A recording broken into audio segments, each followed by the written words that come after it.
Hello and welcome to traders and investors, and I'm glad to present you the daily market review prepared by analysts and experts from fx.co portal. Here we go. And we're starting with EURUSD as usual. Let's discuss the trading plan with Miroslav Bavulski. Despite the lack of a formal agreement and failed peace talks between US and Iran, the ceasefire has largely held. As a result, traders quickly returned to buying risky assets and selling the US dollar.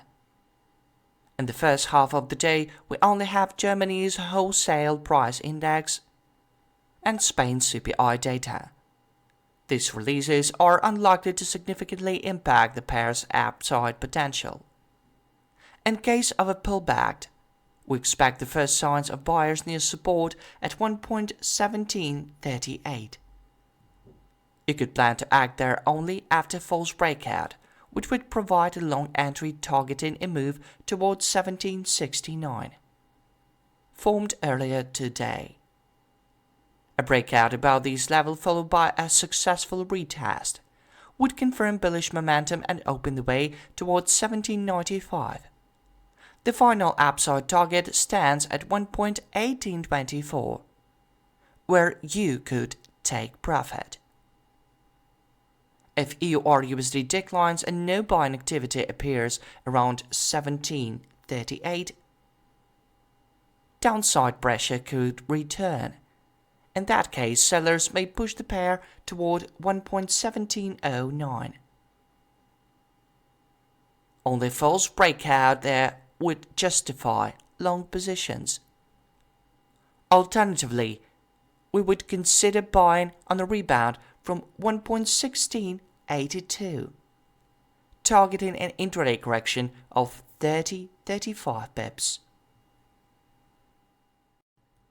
Sellers tried to stop the latest bullish wave yesterday, but given the market's strong belief in a potential peace deal in the Middle East, they failed to gain control. If there are no new headlines from Donald Trump, the euro's upside may continue. In that case, we expect the first signs of bearish activity only near resistance at 1.1769. A false breakout there would provide a short entry point, targeting a move downward toward 1.1738.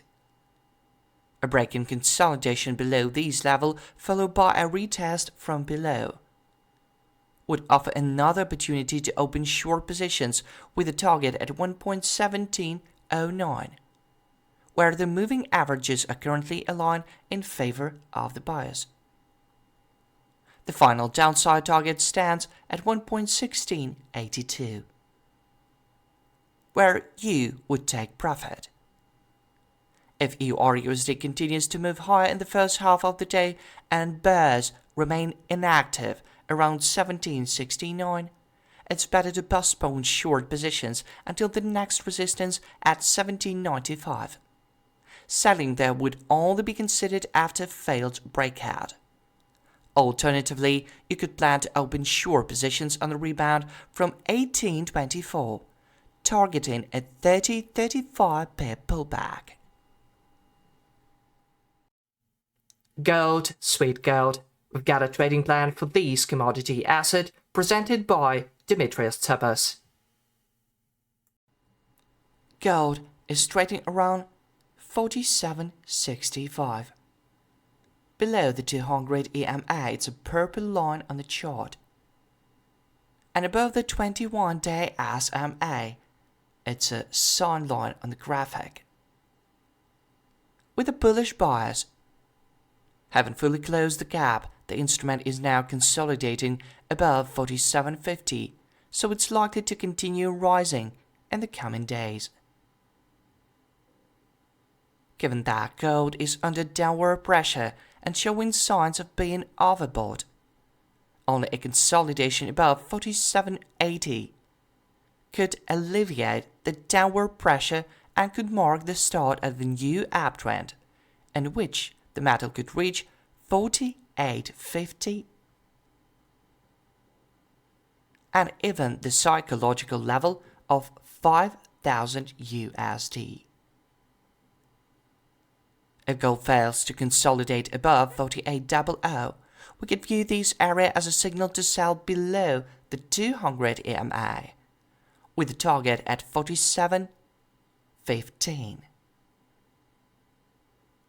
We could even expect it to find strong support around the 7-8 mirror level, which coincides with the lower band of the uptrend channel, around 46.87. If gold falls below the 7-8 mirror and below the uptrend channel, it could signal a strong bearish move and could reach the 6-8 mirror, around 43.75 in the coming days.